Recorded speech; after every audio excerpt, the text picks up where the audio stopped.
As you all know, this event serves as something of an epilogue to the summer exhibition at Artispace that closed a little under a month ago, titled Living with Pop, a Reproduction of Capitalist Realism.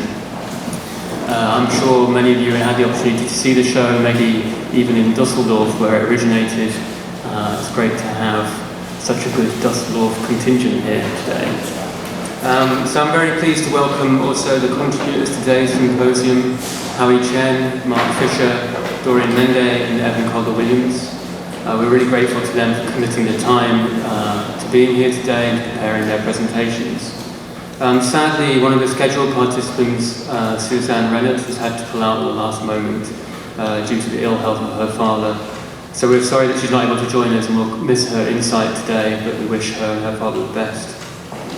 Suzanne was one of the co-curators of the Living with Pop exhibition at Artispace. And as I mentioned, that exhibition was a collaboration with Kunsthalle Düsseldorf, where the exhibition originated in 2013. Those of you who saw the exhibition will know that it was grounded in the actions of 4 artists working in Düsseldorf in the 1960s: Manfred Kuttner, Konrad Lug, Sigmar Polk, and Gerhard Richter. These artists collectively coined the term capitalist realism and used it as a motif in a number of important exhibitions and actions that occurred in Düsseldorf and surrounding towns between 1963 and 1966. The term was also taken up by the Berlin-based gallerist René Bloch. He used it as the driving force for his gallery program in the late 1960s and early 1970s. He exhibited the work of Lug, Richter and Polk, along with other artists including K.P. Bremer, Karl Horst Rüdiger and Wolf Vostel, under the capitalist realist brand, utilizing the term strategically in relation to the socialist realism of East Germany. Bloch stated a far more directly political agenda for this movement than the Düsseldorf artists, pronouncing his intentions to conduct active art politics and actively intervene in social processes. The capitalist realism of particularly Lug, Richter and Polka located itself around the evasiveness of ideology, its permeation into the fabric of life and into the images that mediated subjective experience. The realism they invoked was a willfully empty one. There was nothing to show but banality and bureaucracy. This emptiness simultaneously managed to articulate the absence and erasure at the heart of the trauma of Germany's Nazi history and the empty aspirational drive of capital. Suzanne Rennert's research into the interweaving relations between artists and gallerists in Düsseldorf and the Rhineland in the late 1950s and early 1960s has highlighted the grounding of capitalist realism in Fluxus, a more immediate and close-to-hand influence than that of American pop art. In her catalogue essay for Living with Pop, she states, "The affirmative aspects of pop art are overtaken by the destructive, the intentional approach of art and life, and a tendency towards dematerialization." Gerhard Richter himself stated in an interview with Kuse von Bruggen that he was particularly attracted by Fluxus's cynical and destructive aspects. Rennert has gone further in tracing this association with Fluxus to the taking up of material and performative concerns by Lug, Richter and Polka. Most notably, she draws a connection between the Fluxus artist Wolf Vostel's decollage actions, in which he used chemicals to wipe out the political articles from a popular magazine, and the blurring and deformation of the photographic image in the paintings of Polka and Richter. I have used the term epilogue to describe today's symposium in relation to the Living with Pop exhibition, but the intention this afternoon is not to bring discursive closure to the exhibition's narration of the art historical episode of capitalist realism, but instead to see how the term continues to have resonance today while operating under dramatically altered terms in relation to its critical dimensions. Instead of retreading the ground of the exhibition, we've chosen this afternoon to consider the ripples and resonances that have spread outwards from the actions of the Düsseldorf artists and their parodic self-identification as capitalist realists. The presentations we'll hear this afternoon will in some instances stem from underexplored linguistic and conceptual aspects of the artistic production labelled in the 60s and 70s as capitalist realist, and in other cases will depart from a contemporary application of the term. We're very pleased to be joined today by writer and cultural theorist Mark Fisher, whose 2009 book, Capitalist Realism, is the No Alternative, compellingly repurposed the term capitalist realism towards an understanding of our contemporary condition in which capitalism seamlessly occupies the horizons of the thinkable. After the fall of communism and the Berlin Wall in 1989, capitalism can be seen to be no longer engaged with processes of containing and absorbing energies from outside, the processes that were implicitly articulated in the 1960s by the Dusseldorf artists, and more directly addressed by René Bloch's program in Berlin. In Marx's words, capitalist realism today is not a particular type of realism, it is more like realism in itself. It is more like a pervasive atmosphere, conditioning not only the production of culture, but also the regulation of work and education, and acting as a kind of invisible barrier constraining thought and action. This expansion of the term capitalist realism forms the second touchstone for today's symposium, and the understanding of reality as uniformly structured by naturalized ideology raises questions around the shifting grounds of artistic critique and of realism as a critical strategy. In an interview in 1966, Gerhard Richter stated, "I am fascinated by the human, temporal, real, logical side of an occurrence which is simultaneously so unreal, so incomprehensible, and so atemporal. And I would like to represent it in such a way that this simultaneity is preserved." This idea of simultaneity projects forward into the present and the challenges of addressing capitalism and its operations as mere contingency, not as empirical fact and necessity. So the format for today is that each of our speakers will give a presentation around half an hour in length, and after each talk there will be time for questions from the audience. I will then have a break midway through, and depending on how we are for time and energy levels, there will be a discussion at the end between the four participants, with more opportunity for questions and thoughts from you, the audience. So the first two speakers today are Mark Fisher and Doreen Mende. The title of Mark's presentation is Capitalist Realism Now, and his talk will bring up to date his thinking around capitalist realism that he initially outlined in his 2009 book. Mark has also recently published Ghosts of My Life, Writings on Depression, Hauntology, and Lost Futures. And both this book and the Capitalist Realism book were published by Zero Books, where he is now a commissioning editor. His writing has appeared in a wide variety of publications, including Film Quarterly, The Wire, The Guardian, and Frieze. He's program leader of the MA in Oral and Visual Cultures at Goldsmiths, University of London, and a lecturer at the University of East London. He was a founding member of the influential Cybernetic Culture Research Unit at the Philosophy Department of University of Warwick, Coventry in 1995. And then we'll move straight into Doreen's talk.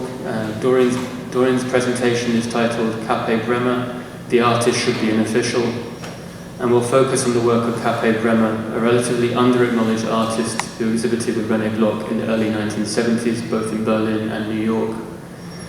Doreen has flown here from London in the middle of installing a retrospective of Capé Bremer at Raven Row, which promises to be a fascinating exhibition. Doreen lives in Berlin and works internationally as a curator, lecturer, and editor. Her concept-driven projects often involve research with image archives in relation to economics, display practices, non-Western internationalisms, non-aligned histories, solidarity, and geopolitics. She has taught at the Dutch Art Institute since 2010 and received her PhD from the Curatorial Knowledge Programme at Goldsmiths, University of London. So without further ado, I'll hand over to Mark. Thank you.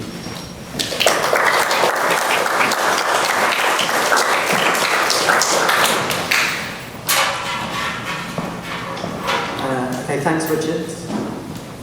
And thanks everyone for coming. I'm in danger of disappointing everybody today, because there'll be people here who've read the book, and there'll be people who haven't read the book. In recapitulating the main theses of the book, might bore the people who've read the book. But if I don't do that, I might disappoint the people who haven't read it. So it's a bit of a tough one, but I'll do my best anyway. And so shame I missed the show here and in Dusseldorf, and I've limited knowledge actually of the original use of the term capitalist realism. So that'll be a useful learning exercise for me this afternoon actually. My own use of the term capitalist realism had no reference to that original 60s German use. I mean, I suppose it's a fairly obvious play on words, really, in relation to socialist realism. I'm not sure people now hear the echo of socialist realism in the term capitalist realism, actually, in the way they probably, almost certainly would have done in the 60s. But okay, so what I'm going to try and do is then, as I say, at the risk of boring those who've read the book, go over the main thesis of the claim about what capitalist realism is. Also give a bit of personal contextualisation, where the idea came from, then a bit of extrapolation, and a bit of a sense of where we are now, 5 years after the book came out. So the joke I always make is, bear in mind that the book was being finished in 2008, 2009, right at the point at which the financial crisis erupted. And, it really did seem as if the book would be out of date before it even came out because of this kind of major trauma for capitalism. It just obviously didn't work out that way at all. And perhaps the book, is some explanation of why that is the case, of why the financial crisis, didn't bring about a serious, well, the economic crisis didn't bring about a serious kind of ideological crisis for capitalism, or at least not one that has cost it thus far very much. Okay, well, the thing I usually say about capitalist realism, in my sense, is that it's fairly easy to spot it, but it's harder to define it, actually. One could say that it's a belief. It's a belief that capitalism is the only viable political economic system, and a lot of the book came out of a riff from that phrase from Frederick Jameson, although he attributes it to some nameless third party, the idea that it's easier to imagine the end of the world than the end of capitalism. The problem is, whose belief is this? And also the very use of the term capitalism, is problematic because it's precisely, one could say what's at stake in the concept of capitalist realism, in my sense, is the very disappearance of the concept of capitalism as such. Capitalism is so naturalized that it no longer appears as a specific kind of mode of social relations, mode of political economic organisation. It recedes into being an ambient background, and therefore it disappears. Because it's not as if the majority of the population is spending a lot of time thinking about capitalism. And I think that's fairly clear. So that's what I mean by whose belief is this? Whose belief is it that capitalism is the only viable economic system, political economic system? It's putting it like that. It's a belief. It's clearly some kind of shorthand, actually. Another way of getting at it, what capitalist realism is, would be as an attitude of kind of fatalistic submission, really. A sense that capitalism is inevitable. There's no point fighting it. Again, though, I think this is too individualised a way of grasping it. It's a kind of useful first sketch of capitalist realism, but ultimately it's too individualised, it's too psychologised a way of grasping capitalist realism itself. In lots of ways, these attitudes and these beliefs are really the symptom of the something more deeper, more transpersonal, an impersonal ideological field. And that quotation of Richard read out from the book, this diffuse atmosphere, I think captures more closely what's the state of capitalist realism. So within those problems of definition aside, let's kind of approach this in a crab-like motion of sideways.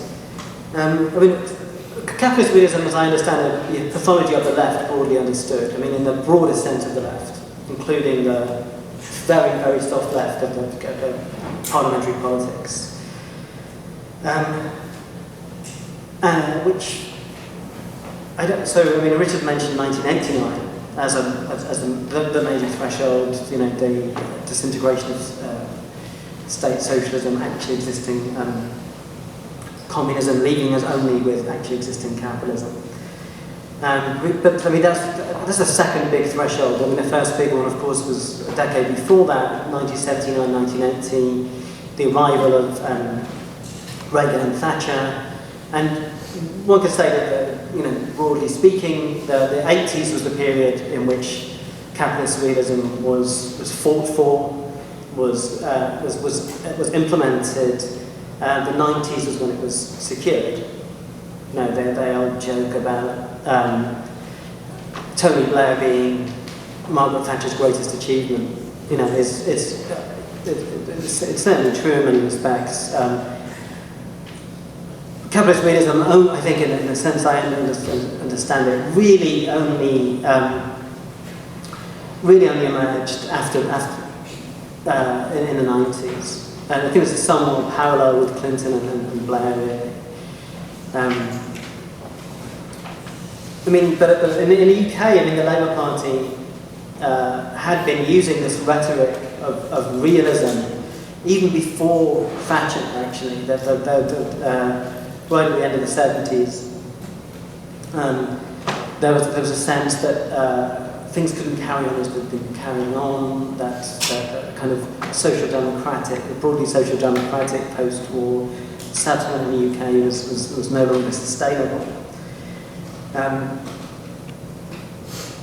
And you know, that rhetoric started to be used by Labour politicians in the 70s, intensified in the 80s, as you know, this narrative about time started to emerge. I think this is kind of crucial to capitalist realism. Is this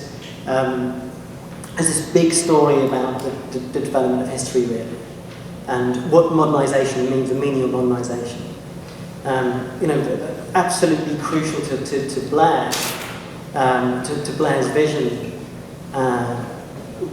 was this notion that the Labour Party could not be elected if it didn't modernise. Well, that's certainly true. But what was his meaning of modernisation? His meaning of modernisation was simply neoliberalisation. That, you know, and you know, there was a successful imposition of this kind of historical narrative that the attachment of most of the attachments of the Labour Party to organised labour, etc., were old-fashioned, unsustainable.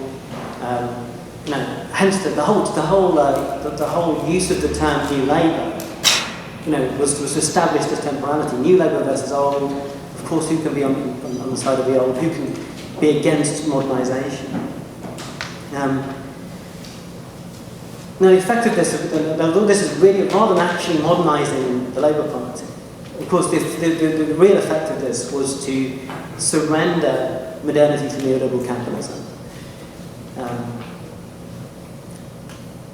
So modernisation, as I said, and simply is understood to equal neoliberal capitalism. And something that this equation is accepted kind of blithely, and a lot of the news outlets in the UK would often use modernisation in this uncritical way. You know, if there's a strike, it'll often be narrated as the the workers are resisting modernisation.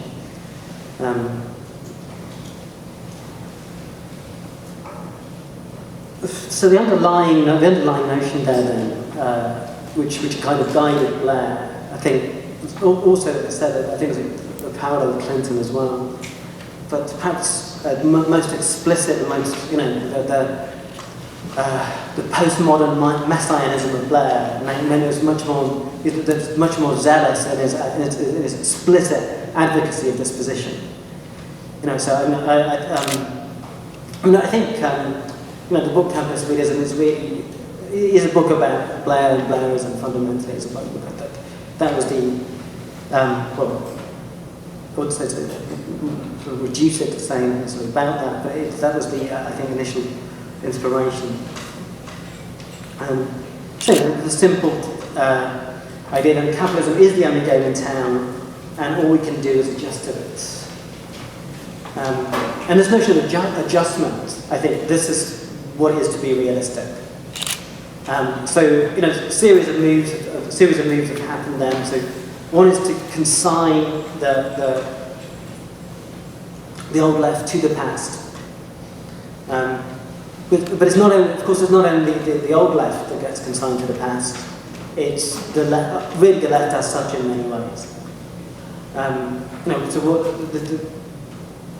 Blairism becomes this model for capitalist realism, copied by many other parties in Europe, particularly. Where the model is, okay, we broadly accept capitalism, but we hope to introduce some kind of small measures of social justice around the outside. That's the best one can hope for now. This talking down of expectations is partly what is meant by this realism.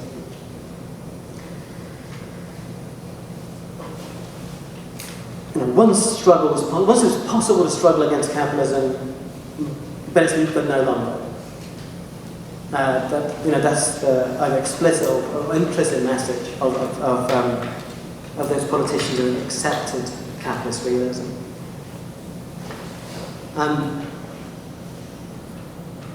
Partly why I came to all this was really working in a Blairite institution. I was working as a teacher in a further education college from the early 2000s to early to late, so most of the decade, most of the last decade. And the further education colleges, I think, are like community colleges here. And what one experienced was this kind of ratcheting up of Blairism over the period of that decade. And how that manifests itself most obviously was this increased control and regulation of work via a battery of bureaucratic procedures, login books, performance reviews, planning documents that were vast exercises in simulation in which bore only a limited relationship to anything that anyone thought would actually ever happen in the classroom. But of course, no one thought this was good. No one in the college, the other teachers, and crucially, the management was imposing it. No one thought, this is really going to improve my practice as a teacher. If we do this, if I fill in this logbook, if I do this performance review, I will be a much better teacher after this. No one believed that. So, on behalf of the fellow workers, what you have is an attitude of kind of weary resignation. We just have to do this. Generally, this was fixed. The attitude of the managers was kind of more complicated, typically. It was similarly fatalistic. But they had to sort of push these measures through, so they had to sort of make some sort of case for them. But the case was not that they would do anything like they were supposed to do. It's that really it's just the path of least resistance. If we do this stuff, then our lives will be easier than if we try to not do it. Really, I think that I mean, part of the context of this thing is that there's no sense that this could be politically struggled against. The background here was one of radical depoliticisation. And that's part of realism. It's just how things are now that we have to do this stuff. We didn't used to have to do it, but now we do. The future only holds the prospect of doing more and more of this kind of work.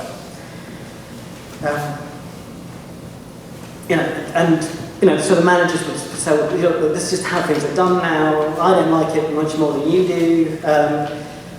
It's pointless, but it's pointless to fight it.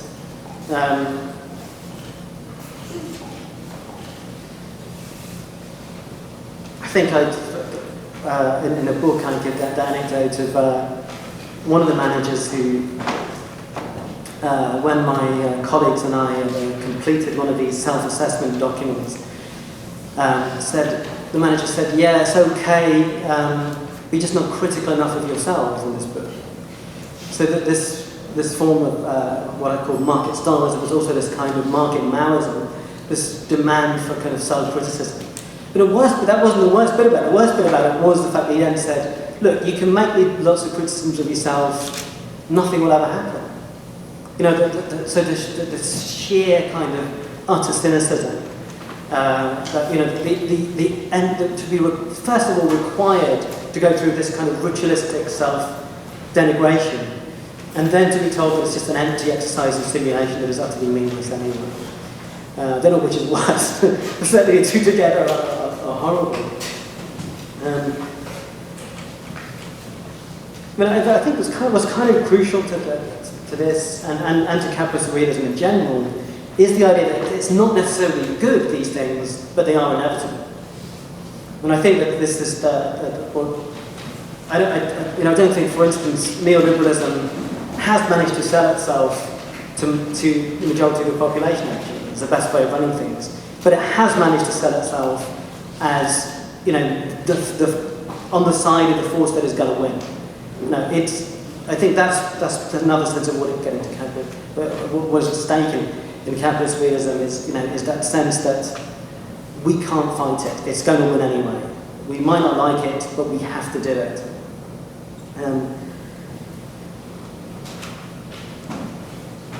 But I quickly I suppose, reflected on the fact that there's something strange was going on here, and that there was a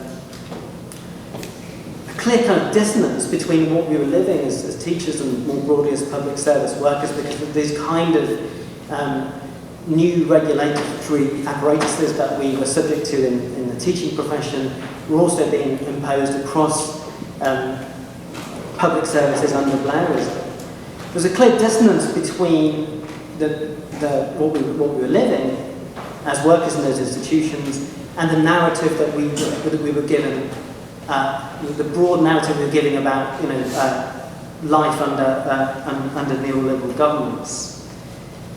Simply that the bureaucracy was supposed to be exactly the kind of thing that neoliberalism had delivered us from, wasn't it? That wasn't bureaucracy. Exactly the kind of thing that that superseded state socialist monoliths imposed on us. Hadn't we got rid of all that? How is it then that professions like teachers found themselves subject to increasing and unprecedented amounts of bureaucracy under a system of governance which allegedly was opposed to bureaucracy? There's a clear inconsistency here. Partly there is a difference, though. There is a difference between this new bureaucracy and the older bureaucracy. The new bureaucracy is typically a form of self-policing. This bureaucracy is outsourced to individuals. Bureaucrats don't fill in the forms for us. We fill in self-assessment forms ourselves. The old regulatory agencies.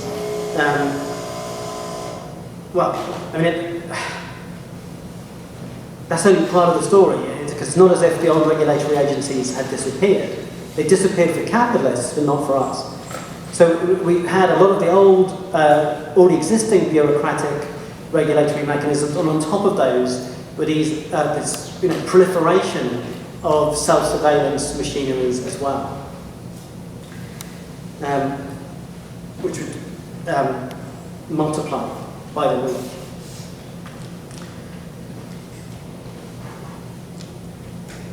I think that the further thought here is that what are these things really aimed at? I think that's what we have to ask. We're all subject to these things, almost no matter what the level of work now. There's this requirement for self-surveillance, for this performance of self-regulation. What is this really about? Given that it manifestly does not meet the goals that the extent that it ostensibly is supposed to. As I said before, no one really believes this improves performance or increases the efficiency of work. I mean, no one can believe that. The very fact you're doing it means you're decreasing your efficiency as a worker, actually. It means you're distracted from what you've done, your core task as an educator you think ought to be. I mean, I would say that the real aim of this stuff is precisely the affective consequences that it brings about, i.e. the anxiety that these things bring about is the real aim of them. Disables agency of the worker.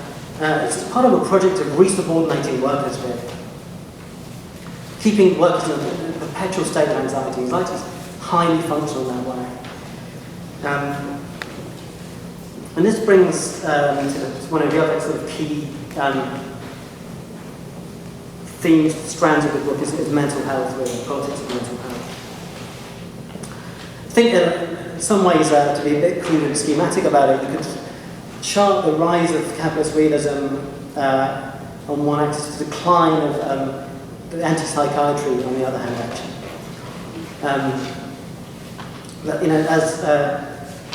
As anti-psychiatry kind of waned, so capitalist realism could emerge. But I mean, the anti-psychiatry in the 60s was organised around quite extreme conditions, such as schizophrenia.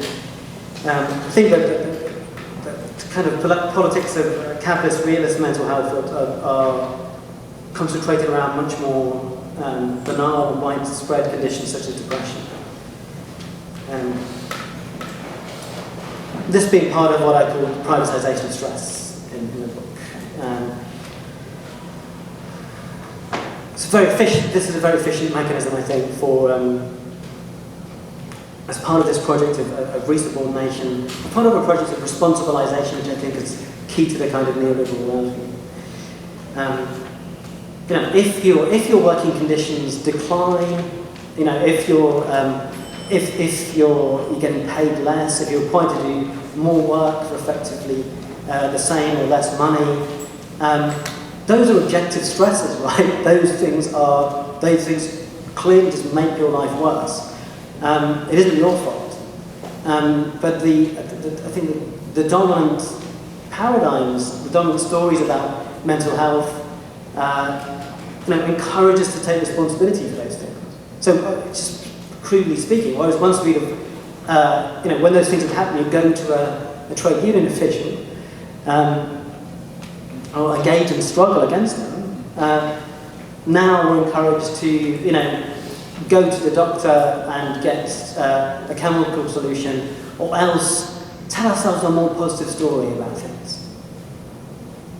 These are two dominant approaches, right? There's kind of the chemical imbalance story,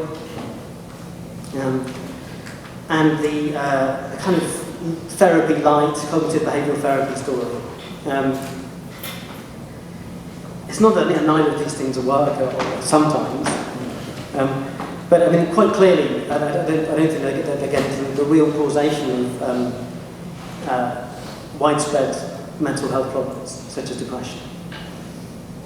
Just simply put, even if depression is a chemical imbalance in the brain, it doesn't tell us anything about what's causing that chemical imbalance in the brain. and certainly by most metrics, there's been an increase in depression and rates of depression, particularly amongst the young. It seems to me that it's pretty obvious why the depression would have grown, particularly amongst the young, and exactly these conditions of increased precariousness, casualisation, generalised insecurity. These conditions will produce more anxiety. That anxiety will inevitably be manifested in pathologies such as depression. So it seems to me anyway that these two dimensions of experience of late capitalism, experience of bureaucracy, and the experience of so-called mental health issues were potentially fruitful areas for politicisation. Because the very point about them is that they are depoliticised.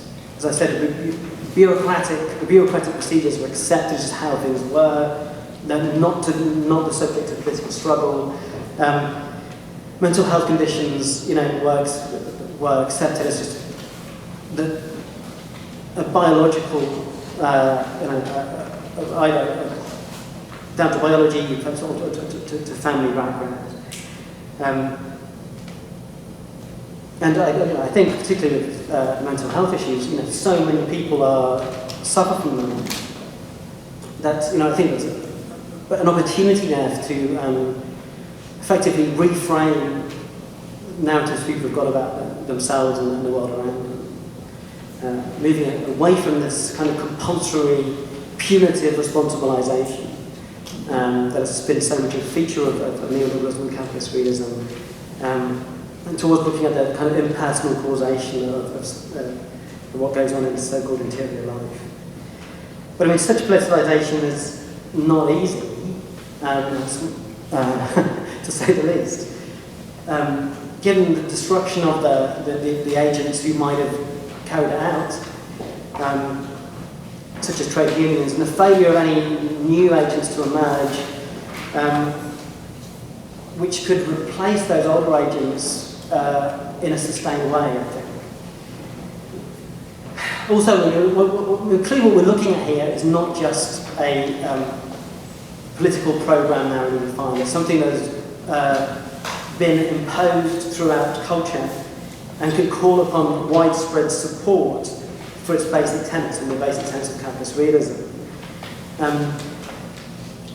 One example of that, would be reality TV, I think. It's no accident that the term reality in reality TV, that reality TV should become the dominant entertainment form of the first decade of the 21st century, the period of high capitalist realism, I think, the late 90s, early 21st century, before 2008. That was coincided with the rise of reality TV, the naturalisation of competition, which is key to virtually any model of reality TV, actually. Although, actually, if you look at reality TV, that competition amongst individuals or groups almost always has to be artificially imposed, actually.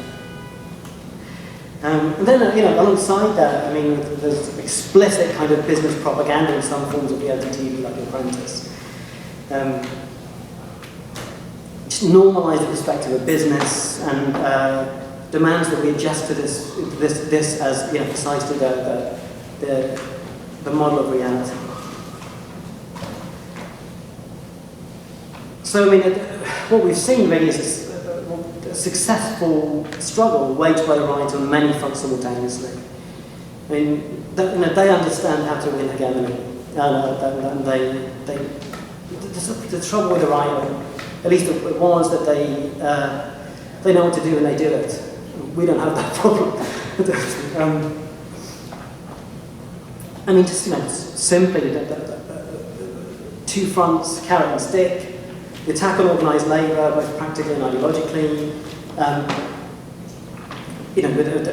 which Tony Blair celebrated. He's famously proud of the fact that, as he said, Britain has got some of the most stringent anti-trade union legislation in the world now. I thought that was great. So on the one hand, the attack on organised labour, the demotion of the whole model of organised labour, collectivism to belong to some superseded moment of the past, and on the other hand, the seduction into individualised consumerism. This, as I said, the key battleground for this, I think, was in the 80s. The right sort of harvested the fruits of that in the 90s. And so the effect of this is the default to reset over most society, and particularly institutions. I mean, one thing we have to bear in mind here is the neoliberal sleight of hand that allows this to happen, where a disdain for the state, it's typical of neoliberalism, is a rhetorical disdain for the state, at the same time as neoliberals make sure they occupy the state and instrumentalise the state for their project. Their project is a project of occupying and controlling the state, quite clearly. And as I indicated to start with the talk, the crisis has clearly been not enough to overthrow capitalist realism. In some ways, the financial crisis has intensified capitalist realism, particularly in the heartlands of capitalist realism here in the UK, I think. Austerity programs are really only possible on the basis of the kind of underlying capitalist realist kind of infrastructure, kind of psychic infrastructure. But capitalist realism, I think, did change tone after the crisis. The gambit shifted. Before the crisis, it was join us or die. If you don't come with us, you'll be crushed. You'll either be crushed by the juggernaut of capitalism or left to die in your own piss, completely ignored and no one will care. It's up to you. Afterwards, it was join us or we're all fucked. I think this is the tone now, really. And it's particularly, brazen in the UK with the Tory-led coalition government's phrase, we're all in this together. And that's clearly been used to then, the crisis then has been used to further embed capitalist realism and its deep cradles. Social security is unaffordable, might be nice, this is part of the term of capitalist realism, might be nice, you might like to do it, but it's not, it's just not adult or responsible to do it. We can't be romantic about it. Public services are bloated, need to be cut back. Pension schemes are unaffordable, unworkable, etc. In the UK, this became a kind of form of I think you have to understand this more as neuro-linguistic programming, actually. What happened with the Cameron government, just obsessively repeating false mantras until it didn't matter that they were false. You kept saying them, and they became taken for reality. The key thing there being that it was the overspending of the Labour government which had caused the financial crisis. Something which they were allowed to keep saying over and over.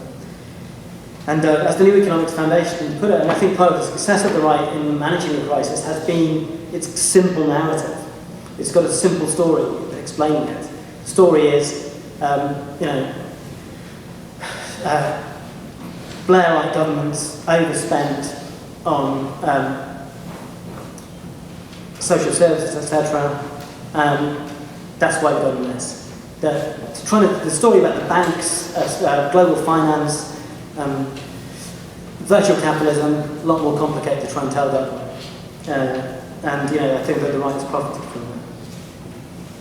But of course, we have seen opposition, but I think we'd all have to say that which has not succeeded. Whether it be the Occupy movement, which is obviously much more significant here than in the UK, it's a bit miserable, to be honest. In the UK, we also had the student militancy for a brief period at the end of 2010 and riots in 2011. But none of these proved capable of mounting a kind of sustained assault on capitalist realism. And it's partly because capitalist realism is just not susceptible to direct action. It isn't imposed by direct action, it's imposed by indirect action. This is the work of ideologies, is indirect action. You could say, what is ideology? It's not what you believe, it's what you believe the other believes. And so it's the other we have to persuade, not ourselves in a certain way, and that this involves this indirect mediation. What is taken for reality is generated ideologically. There's no escape from ideology as such. But we need to seize the controls of reality production, of where reality is of what counts as reality is produced. And that I think that has to involve so-called mainstream media, what neo-anarchists call MSA, and parliamentary politics at some level has to be involved here. It's not that these things in themselves will solve anything. I think one dimension of capitalist realism is perhaps the form of anti-capitalism itself is taken on, perhaps the form anti-capitalism as such, you could say, in a certain way. But certainly the kind of a justified cynicism about mainstream media and about parliamentary politics, I think the direct consequence of Blairism and Clintonism. I think a whole generation, if not more than one generation, has been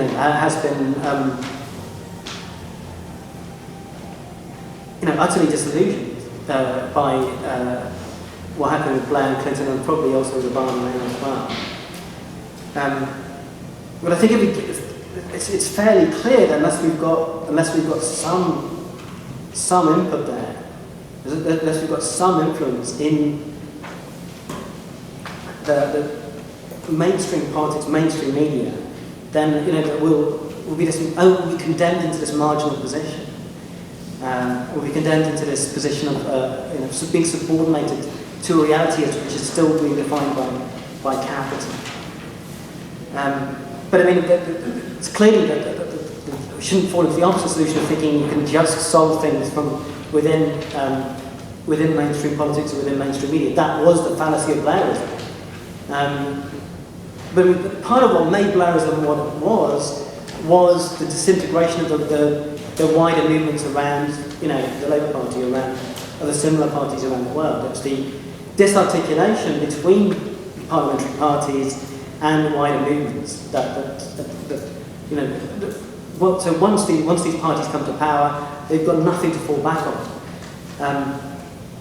And I think that anti-capitalism in many ways intensified that disarticulation and that split.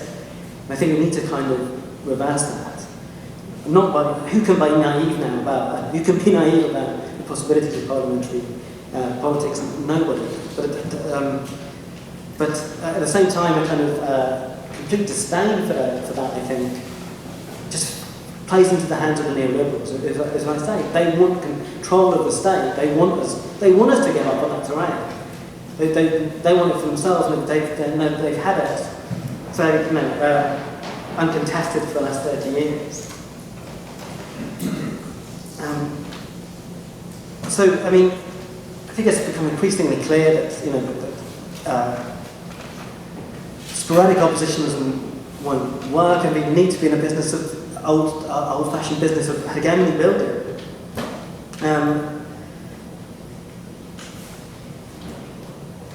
And that involves, I think, a problem of coordinating resources, of building of heterogeneous alliances. I mean, if we look at the success of the right, that's what the right does very well. It's built up alliances between very unlikely groups. I mean, the founding moment of Realism with the religious right plus free market liberals, what have they got in common with each other? Almost nothing. Yet, it's the right who seem to learn these lessons about taught by people like Stuart Hall better than the left, about the contingency of any connections, the contingency of any articulations, that heterogeneous things can be articulated together. What is presented to us as natural is actually a series of articulations which can be disarticulated. Equally, things which seem to have no natural fit together can be articulated together. The right knows this; it does it all the time, to our cost, I think. And I think around that, though, we need generation of new forms of solidarity. extremely difficult. Alongside that, I mean, which may emerge from these new sites of struggle that I indicated before, such as bureaucracy or mental health, or not so much new sites of struggle in the case of mental health, but a former site of struggle which needs to be reoccupied. I think that to sort of end on a somewhat optimistic note, I mean, the right clearly hasn't got many new ideas now. I mean, it's had its chance. It doesn't have anything left. It doesn't seem to. It's had whatever 5 years since the 6 years since the financial crisis. It hasn't got anything else. Neoliberalism is the best it can offer, and all it has offered is neoliberalism Mark II. That puts us in a quite different situation to what we have been, I think, for quite some time. The right could always be relied upon to have some kind of improvisational strategy in place in order to seize control of the future. I don't think it has that anymore. It's been a shift in some ways from neoliberalism to kind of nihiliberalism, where no one believes this stuff anymore, but it just carries on. So I think that that is a space of opportunity for us. They don't have any big projected story going forward. All they've got is the same old one continuing. And this is our chance for intervention in this moment, perhaps an unprecedented one in many ways. Okay, I'll leave it there.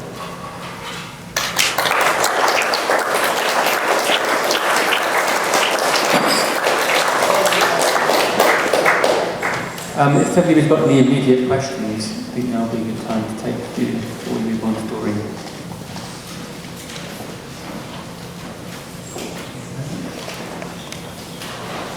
I have one question, Mark, and it's more to kind of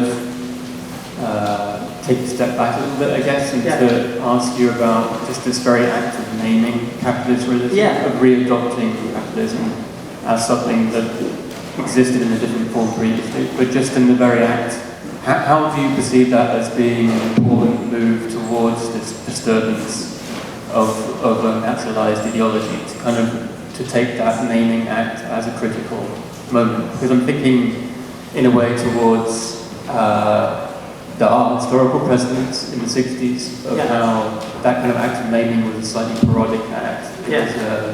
It was a kind of gesture towards a kind of irony around the artistic movement and the collectivization of that as a kind of career gesture almost. Yeah, but I think it's also in that case about drawing attention to the ways in which things like advertising functioned analogous to Stalin's propaganda, etc., etc. But I think probably that's the chief contribution that I've made with the book, was being able to name it. I mean, you could say that, if it weren't for that, the book would just reinforce the very conditions that it's describing. So I think naming of capitalist realism endowments and the provisional act of denaturalization. So, I mean, and the repoliticization, you could say. So, we could all start to check ourselves whenever we start to do that shrug of, this is how things are now, we've just got to accept it, sort of thing.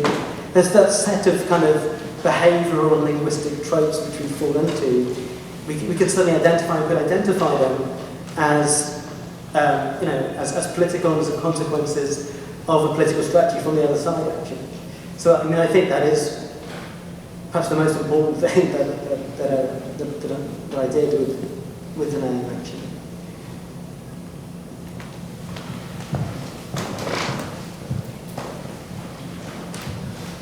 Thanks, Mark, for your presentation. I'm curious what you think about the ecological crisis. And I think that Brian McLean's book that's about to come out called This Changes Everything, Capitalism versus the Climate. And for her, the ecological crisis is a game changer in terms of re-energizing an energy that we haven't seen before, at least not recently, in terms of a direct anti-capitalist struggle. So how do you see that? How do you see ecology and the looming crisis in relationship to capitalist realism? Yeah, I mean, I think I did mention it very briefly in the book, but I mean, I think it could be the crucial thing.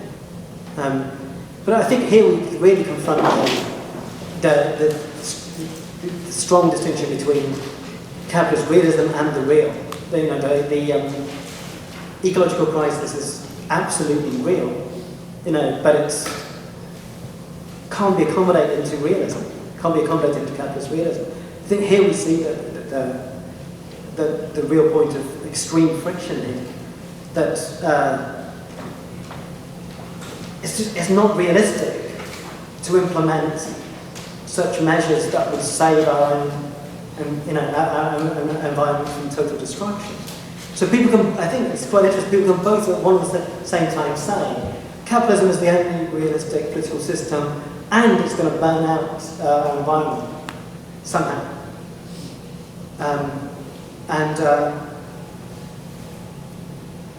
But the problem is how long that dissonance can persist, really, actually. I think to solve the ecological crisis, we'll need a kind of collective agency such as we've never seen before. And it would be precisely something that is completely unrealistic from the current ordinance we've got. But the unrealistic, I guess part of the point of what I'm saying is what counts as realistic or unrealistic is politically determined, not determined by the actual conditions in place. So yes, I believe that this could become crucial, though people do seem to be able to manage this distance quite effectively. And there is a danger it's feeding into the crisis is feeding into this sense of kind of nihilistic hopelessness, I think. And unless there's the emergence of an agent which can grasp it. Because I think many people think, yeah, well, that's inevitable, capitalism's inevitable as well. There's not a lot we can do about it. I think that in order for it to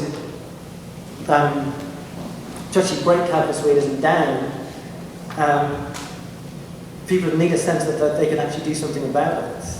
And that is what is lacking.